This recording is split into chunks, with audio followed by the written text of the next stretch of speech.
Sekretaris Perhimpunan Lembaga Pemantau Pemilihan Umum Jaga Pemilu, Luki Jani, mengungkapkan 55% pelaku pelanggaran terbesar selama pemilu 2024 dilakukan oleh penyelenggara pemilu itu sendiri.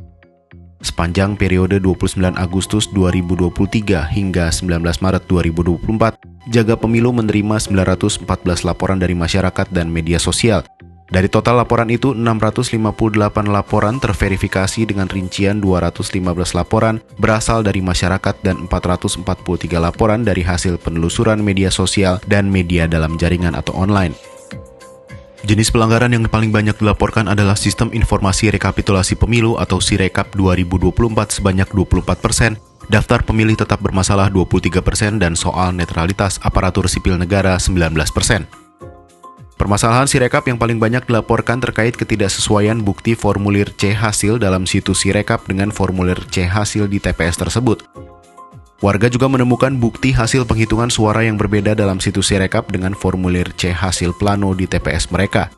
Pelanggaran pemilu lainnya yang paling banyak dilaporkan adalah modus pembelian suara atau vote buying, kampanye yang tidak sesuai dengan ketentuan perundang-undangan, hingga upaya transfer suara setelah pencoblosan. Pelaku pelanggaran yang paling banyak dilaporkan adalah penyelenggara pemilu, yakni 55%. Disusul kemudian caleg 16%, aparat negara 10%, kepala daerah 8%, dan pasangan calon nomor urut 2 sebesar 5%, sisanya adalah warga sipil, pasangan calon nomor urut 3, partai politik, TNI, Polri, kementerian, pasangan calon nomor urut 1, dan presiden serta keluarga presiden.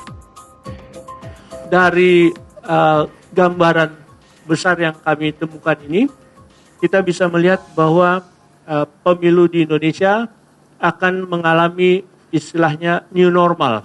Ya.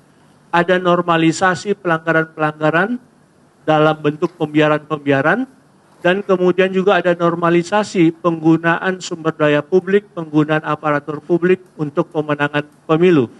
Ya. Dan kalau kita lihat ke belakang, praktek ini semakin mengkristal atau semakin mengental pada pemilu 2024, pemilu ke-6 pasca Orde Baru, dan paralel bisa kita lihat persamaannya dengan pemilu masa Orde Baru.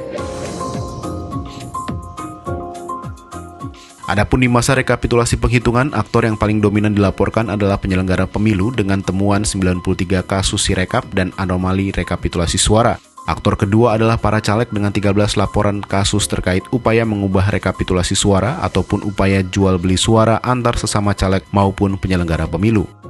Ketua Bawaslu periode 2017-2022 Abhan menyebut temuan 55% penyelenggara pemilu diduga melanggar aturan itu cukup tinggi. Pemilu 2024 mesti dievaluasi komprehensif sebab KPU masih akan menghadapi tahapan Pilkada 2024. Penyelenggara pemilu ataupun ASN harus netral dan independen dalam Pilkada mendatang.